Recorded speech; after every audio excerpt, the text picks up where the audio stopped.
쏠쏠TV 시청자 여러분 안녕하세요. 김정우 교수의 경제 이야기. 오늘 이번 영상 또 환율 이야기입니다. 그런데 지난번 환율 이야기는 미국이 어느 정도까지 언제까지 이 기준금리를 계속 올릴까 이 이야기를 했거든요. 그래서 최소한 한 1년은 더 갈 것 같다라고 하는 그런 말씀을 드렸는데 오늘 이야기는 그럼 우리는 어떻게 해야 되는데, 그러니까 우리의 대응과 관련된 이야기, 또 그 대응을 잘 못했을 경우에 과연 경제 위기가 올 수 있는가, 뭐 이런 이야기들 많이 걱정들을 하시죠. 그걸 말씀을 드리려고 합니다. 자, 환율 오른 거 이미 여러분 잘 알고 계시죠. 1년 전쯤에 1,200원도 안 했었습니다. 원달러 환율이 1,276원 그랬는데 지금은 1,430원까지 갔고, 이 영상이 나갈 때는 얼마쯤까지 됐을지 뭐 그건 잘 모르겠습니다만은 오늘은 9월 27일입니다. 자, 우리는 어떻게 해야 될 것인가? 사실 뭐 답은 뻔해요. 우리도 금리를 올리면 됩니다. 우리도 기준금리를 올리면 되는 거죠. 왜? 미국의 연준이 기준금리를 올렸기 때문에 이 사단이 난 거 아닙니까? 가장 중요한 원인은 그거죠. 그러면 우리도 돈값을 올리면 되는 겁니다. 한국은행이 기준금리를 뭐 3%, 4%, 5%로 미국처럼 따라서 올리게 되면, 그러면 원화 가치도 세지기 때문에 그래서 환율이 떨어질 수 있어요. 자, 그런데 그게 쉬운 일이 아니잖아요. 한국은행이 기준금리를 올리게 되면 그것의 의미가 무엇인지는 이미 지난번 영상에서 말씀을 드렸죠. 기준금리를 올리게 되면 시중은행들이 한국은행에서 돈을 갖다 쓰기가 어려워지고 오히려 시중은행들이 한국은행에다가 돈을 갖다가 예치를 하게 되는 상황이 발생을 하거든요. 시중에 대출이 마르게 됩니다.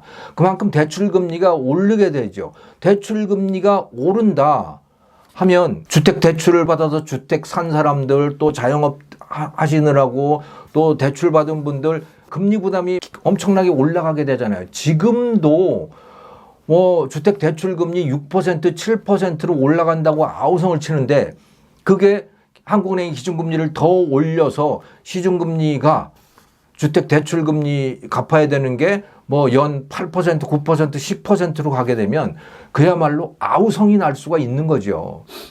그러니까 기준금리를 올리기가 매우 어려운 거예요. 답은 뻔히 아는데 그렇게 할 수가 없다. 왜? 너무 고통스럽기 때문에.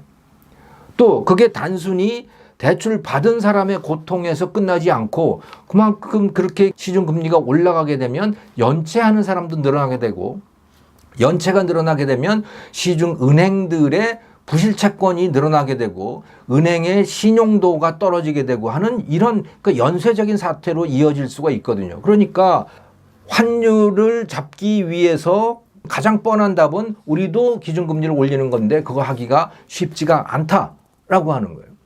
또 다른 해결책은 그럼 뭐냐? 외환보유고를 써서 원화를 사들이는 거예요. 시중에 달러를 푸는 거죠. 지금 우리나라의 외환보유액이 한 4,300억 달러인가 뭐 그 정도가 됩니다만은 그거를 풀어서 그 달러를 가지고 원화를 사들이는 거죠. 그러면 달러의 공급이 늘고 원화에 대한 수요는 늘어나기 때문에 환율이 떨어질 수가 있는 겁니다. 달러 가치가 그만큼 떨어지고 원화 가치가 올라갈 수가 있는 거죠. 그런 방법을 쓸 수가 있어요. 아마도 지금 이미 그렇게 하고 있을 거라고 생각이 됩니다.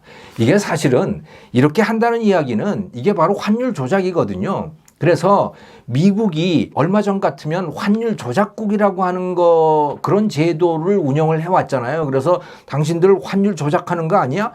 그리고 이런 식의 그야말로 환율 조작이 일어나게 되면 그러면 환율 조작국으로 지정을 해가지고 여러 가지 제재가 들어오고 그렇게 했었어요. 그런데 지금은 그런 것이 거의 지금 무력화되고 있는 것 같아요. 워낙 달러가 강해지다 보니까 나라마다 다 비상이 걸렸고, 그래서 어느 정도까지는 다 이렇게 달러를 풀어서 중앙은행이 갖고 있는 외환보유고를 풀어서 자국 통화 가치를 방어를 하고 있는 듯 해 보입니다. 그런데 이건 사실은 다 비밀이에요. 그렇게 한다 안 한다를 알 수가 없는 거죠. 그냥 뭐 말로만 하고 실제로는 안 한다라든가. 그러니까 이건 다 비밀에 쌓여 있는 그런 부분인데 이렇게 할 수가 있어요. 하지만 이것은 한계가 있는 겁니다. 기본적으로. 왜냐? 전체 외환 거래량에 비했을 때 그 외환 보유고라고 하는 것이 그렇게 뭐 대단한 양인 거는 아니에요. 그래서 이거를 중앙은행이 달러를 풀어서 이걸 한다고 하더라도 투자자들의 입장에서 보면 너 그렇게 했어? 너 뻔한데 이거 한계가 분명한 거야. 뻔해. 라고 하면 어떤 일이 벌어지느냐?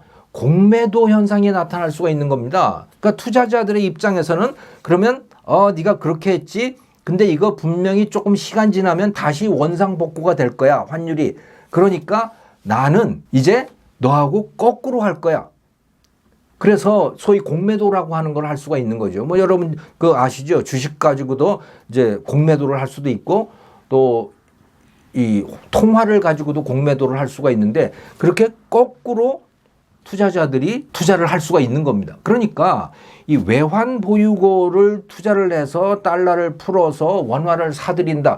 이런 방식으로 해서 통화 가치를 유지하는 거는 상당히 한계가 있어요.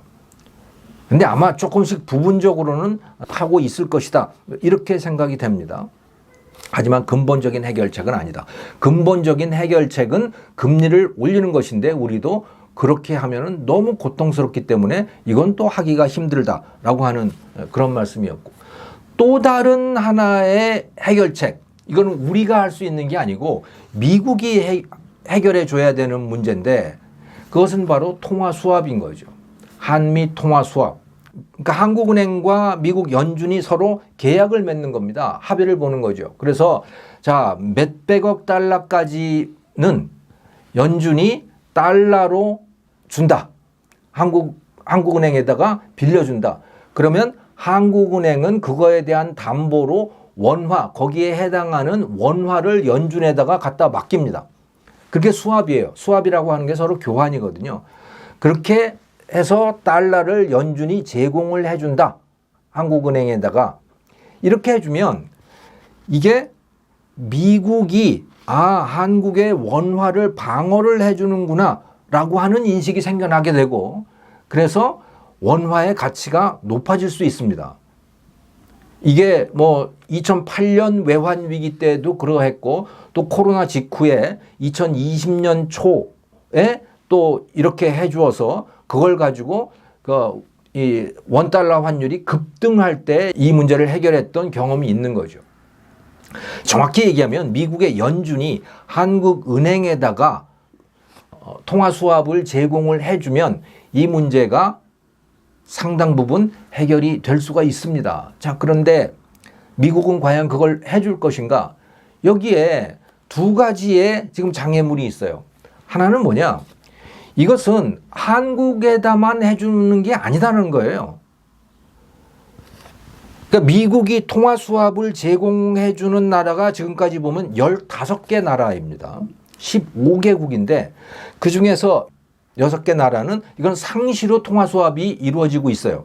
지금도 여전히 통화 수합이 이루어지고 있는데 이 6개의 나라, 정확히 얘기하면 6개의 통화입니다.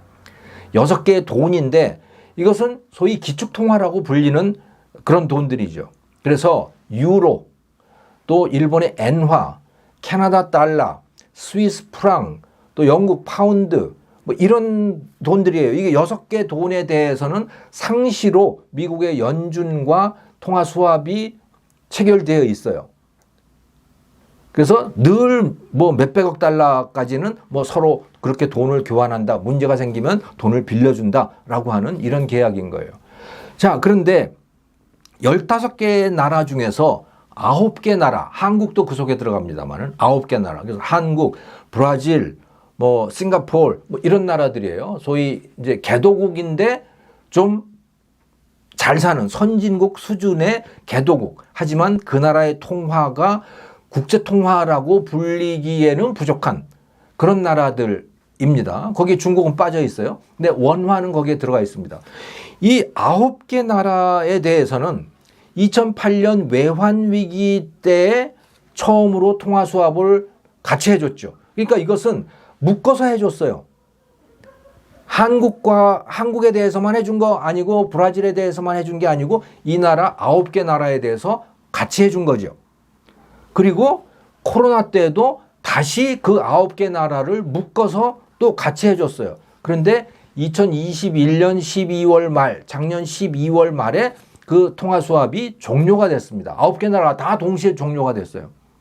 그렇다는 이야기는 우리나라와 통화 수합을 하는 것도 이 9개 나라가 같이 묶여서 이루어질 가능성이 있습니다. 그러니까 한국에 대해서만 결정을 하는 게 아니고 9개 나라를 동시에 결정을 할 가능성이 높다라고 봐야 돼요. 그러니까 한국만 봐준다? 글쎄 그런 거는 없다고 보셔야 되는 겁니다. 거기다가 이건 바이든 대통령이 해준다? 이게 아니에요. 미국의 연준은 중앙정부로부터 철저히 독립되어 있습니다. 그래서 바이든 대통령이 파월 의장한테 야 해줘 이렇게 할 수 있는 게 아니에요. 그는 파월 의장과 연준의 이사회가 이것이 필요하다 생각되면 결정을 하는 거거든요. 그러니까 뭐 바이든 대통령한테 잘 보인다고 해서 된다 이런 문제가 아니다 라고 여러분들이 이해를 하시면 되죠. 자, 그게 그래서 첫 번째 장애물이고요. 두 번째 장애물은 뭐냐? 미국 연준의 추세인 겁니다. 자, 연준은 이걸 어떻게 결정을 한 것이냐? 자, 미국이 통화 수합을 맺는다는 이야기는요, 전 세계적으로 이 나라들에다가 통화 수합을 맺은 그 상대국에다가 미국 달러를 공급을 해준다는 얘기잖아요. 미국 달러를 찍어낸다는 얘기인 겁니다. 이게 바로. 그런데 2008년, 2009년 그 무렵도 그렇고 코로나 때도 그렇고 미국 연준은 돈을 풀어내는 상태였어요. 기준금리를 거의 0%까지 떨어뜨렸고 또 양적 완화라고 해서 돈을 찍어서 연방정부가 발행하는 국채를 사들이고 또 일반 회사들이 발행하는 회사채를 연준이 사들이고 뭐 이런 식으로 양적 완화라고 하는 걸 했거든요. 그런 맥락 속에서 다른 나라들에다가도 달러를 뿌린 겁니다. 그게 통화 수합이에요. 근데 지금 연준이 뭘 하고 있죠? 돈을 거두어들이는 일을 하고 있는 겁니다. 그래서 양적 완화 대신에 양적 긴축을 하고 있고요. 기준금리는 0% 수준에서 지금 3% 수준으로 또 4% 수준으로 계속 올리고 있는 그런 상황인 거거든요. 그러니까 돈을 조이는 거예요. 그런데 이런 상황에서 국내적으로는 돈을 줄이면서 다른 나라들에는 달러를 풀어낸다? 이거는 연준의 기본적인 기조하고 맞지 않는 거죠. 그래서 기대하기 쉽지가 않다. 특히 뭐 한국만 봐주기 위해서 한국하고 통화 수합을 한다?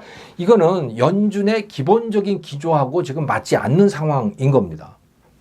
자, 그렇다는 이야기는 무슨 이야기냐? 별 방법이 없다는 얘기입니다. 방법이 없다.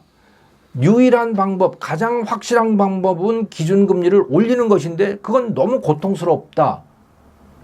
그 고통을 피할 방법은 없는 거예요. 그러니까 그 고통을 겪지 않으려면 다른 고통을 겪을 수밖에 없는 거죠.